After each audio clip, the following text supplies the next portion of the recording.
Celle-là, elle fait énormément de bien, qualification en 8ème de finale avec cette victoire 3-1 face au Shakhtar qui nous permet de continuer l'aventure européenne et qui est un vrai vent de fraîcheur pour notre saison 2023-2024. Jean-Louis Gasset a réussi sa première en insufflant déjà quelque chose à cette équipe olympienne, au moins dans le mental, puisqu'on a été bien meilleur dans le contenu, plus solide mentalement, et on va chercher cette qualification très précieuse en 8ème d'Europa League. Dans cette vidéo, on va revenir là-dessus avec le résumé et l'analyse dans un premier temps, et en s'intéressant par la suite aux joueurs avec les tops et les flops et les notes. De votre côté, dites-moi ce qui vous a plu ce soir côté marseillais en dehors de la qualification qui fait énormément plaisir, surtout dans notre situation actuelle. Est-ce que la prestation de ce soir vous rassure pour la suite? Donnez-moi aussi vos tops et vos flops et vos notes dans les commentaires pour qu'on puisse voir les différents avis. On commence tout de suite par un point sur la première compo de Jean-Louis Gasset qui était très attendue. Conformément aux infos qu'on avait vues hier soir, il décide de relancer le 3-4-1-2. Paolo Lopez est finalement titulaire alors qu'il était incertain. Le trio défensif était composé de Chancel Bemba à droite, Gigot dans l'axe et Bamo Meïté à gauche. Au milieu, Kondogbia est associé à Unai avec Aminarit un cran plus haut et offensivement on a un duo Moumbagna-Aubameyang. On passe tout de suite à l'analyse du match en revenant sur une première mi-temps qu'on n'a pas bien débuté côté olympien. On était battu dans les duels et le Shakhtar s'est rapidement procuré des occasions, d'abord en trouvant facilement Eguinaldo mais Gigot est attentif. Juste après, c'est Paolo Lopez qui sort un gros arrêt sur la frappe de Sikan et qui bouge bien l'angle devant Eguinaldo. C'est le Shakhtar qui ouvre le score sur penalty, un penalty contestable même si Klose ne doit pas intervenir là-dessus. C'est évident qu'Eguinaldo va crocheter. Je trouve ça un peu sévère parce qu'il se retient mais l'arbitre n'est pas revenu sur sa décision. Soudakov ne tremble pas à la finition et ça fait rapidement 1-0. Globalement, les 20 premières minutes ont été difficiles pour nous mais après on a réussi à reprendre la maîtrise du match. Aubameyang égalise sur une super passe en profondeur d'Harit,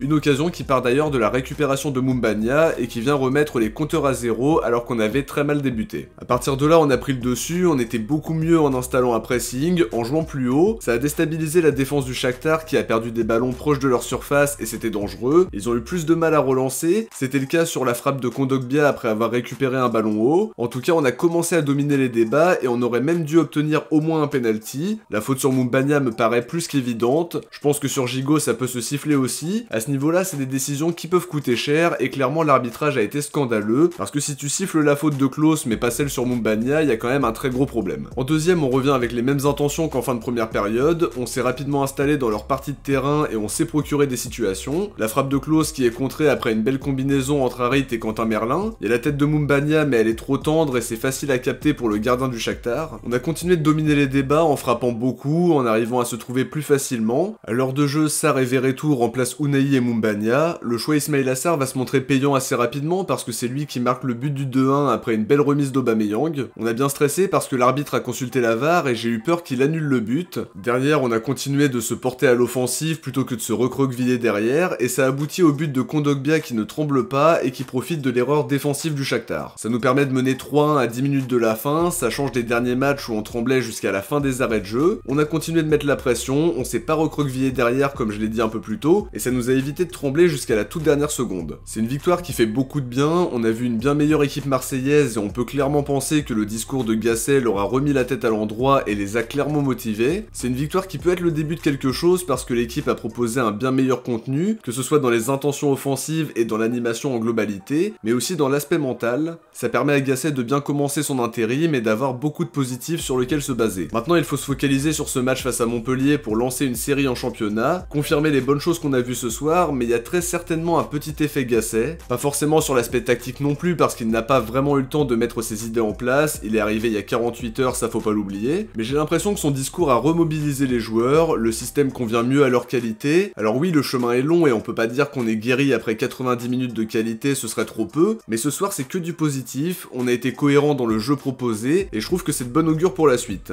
On est en 8ème de finale, l'aventure européenne continue et franchement faut profiter de ce moment très positif parce qu'on en a pas eu beaucoup cette saison. On a vibré ce soir, l'équipe nous a fait plaisir et ça va être un vrai vent de fraîcheur pour un groupe qui a été hyper frustré sur les derniers matchs. Bravo à l'équipe, à Gasset et à son staff pour cette première très réussie qui on l'espère va nous permettre de reprendre un peu de confiance pour bien terminer cette saison. On passe au top et au flop en commençant par les tops. Je vais dire Aubameyang bien sûr qui a été déterminant une nouvelle fois, buteur en étant chirurgical à la finition et passeur décisif sur le but d'Ismaïla Sarr. La Coupe d'Europe lui réussit très bien, il est d'ailleurs devenu le meilleur buteur de l'histoire de la C3 et il a encore montré ce soir qu'il a été très bon en Coupe d'Europe. Je vais aussi citer Kondogbia bien sûr parce qu'il a été vraiment excellent au milieu de terrain, il a dominé les débats en étant très performant à la récupération, il est aussi buteur pour le but du break sec, et ça confirme ce qu'on pensait. Avec un grand Kondogbia, le visage de l'équipe changera, et la victoire de ce soir, il n'y est vraiment pas étranger. Ismaïla Sarr mérite aussi d'en faire partie parce qu'il a fait une entrée vraiment déterminante. J'ai aimé son travail défensif et sa capacité à accélérer. Il marque un but hyper important en ne tremblant pas à la finition. Il a marqué des points ce soir et ça peut mettre le doute dans l'esprit de Gasset si ses performances continuent d'être à ce niveau-là. Pour les flops, j'ai pas vraiment envie d'en citer à proprement parler parce que je trouve que l'équipe a fait son match dans un collectif qui a bien marché. Les joueurs ont tout donné en sortant une prestation cohérente. Bien sûr, certains ont été plus en vue et d'autres n'ont pas fait un très bon match. Je pense à Unai qui n'a pas fait un bon match du tout en étant trop invisible à mon sens, et à Klose qui n'a pas été fantastique non plus malgré quelques montées impactantes. Mais cette victoire, c'est le fruit d'un collectif qui a su se remobiliser malgré les dernières semaines qui ont été très compliquées. On enchaîne sur les notes, 6 pour Pau Lopez qui sort un arrêt hyper important en début de match pour nous éviter d'encaisser un but très tôt. Cela dit, il n'a pas arrêté le penalty de Soudakov, il est quand même très vigilant sur le coup franc dangereux qu'on concède dans les dernières minutes, c'était une intervention très importante à faire. 5 pour Klose qui a été intéressant par certaines de ses montées, en revanche il est un peu naïf face à Eguinaldo parce que c'est évident qu'il va crocheter et que s'il y a contact, le penalty sera sifflé. 6,5 pour Chancel Bemba qui a apporté des solutions offensives grâce à ses montées et aussi sur les coups de pied arrêtés. Défensivement c'était solide dans l'ensemble même si on a eu un peu de mal sur les 20 premières minutes et par la suite on n'a pas été hyper sollicité non plus. 6 pour Gigot qui a fait un match solide dans l'ensemble lui aussi avec des interventions autoritaires, parfois à la limite de la faute et potentiellement d'un deuxième jaune, mais j'ai aimé son match. 6 pour Bamo Meïté qui n'a pas été le défenseur le plus sollicité côté marseillais mais il a été efficace dans ce qu'il a entrepris. 6 aussi pour Quentin Merlin qui m'a plu par ses montées, je pense notamment à la grosse action de Klose où il combine bien avec Harit. J'ai trouvé serein et plutôt précis dans ce qu'il a entrepris, j'ai l'impression qu'il a pris confiance et que ça va être de mieux en mieux au fil des matchs. 8 pour Kondogbia qui a été l'une des clés de ce match grâce à son impact physique au milieu, ses qualités à la récupération. Son but c'est la cerise sur le gâteau mais j'ai aimé le travail global qu'il a réalisé sur ce match-là. S'il est épargné par les blessures, ce sera une très bonne nouvelle. 4 pour Unai que j'ai trouvé très discret ce soir, il n'a pas réussi à se mettre en évidence et je l'ai même trouvé plutôt transparent. Il a toujours du mal dans les duels et c'est problématique parce que physiquement c'est toujours délicat. 6 pour Amin Harit qui est passeur décisif sur le but d'Aubameyang.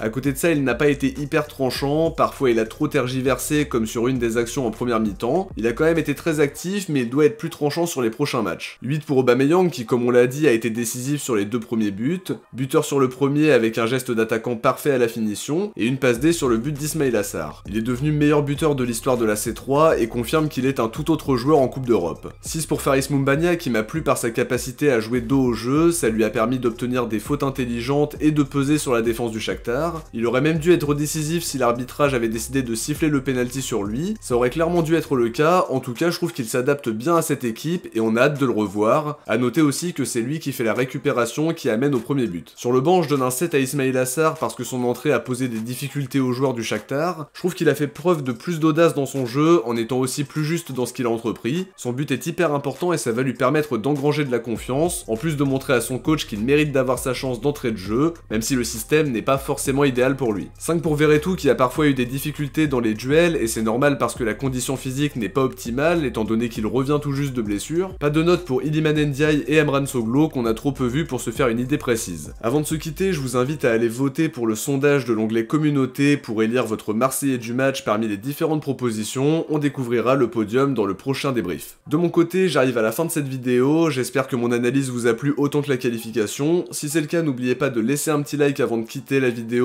pour soutenir la chaîne et permettre à la vidéo d'être mieux mise en avant. Je vous invite aussi à vous abonner en activant la cloche pour ne rien louper des prochains contenus. Si vous avez regardé le débrief jusqu'au bout, écrivez victoire en commentaire. De mon côté, je vous dis à très vite pour l'avant-match d'OM Montpellier. Ciao, portez-vous bien et surtout allez l'OM.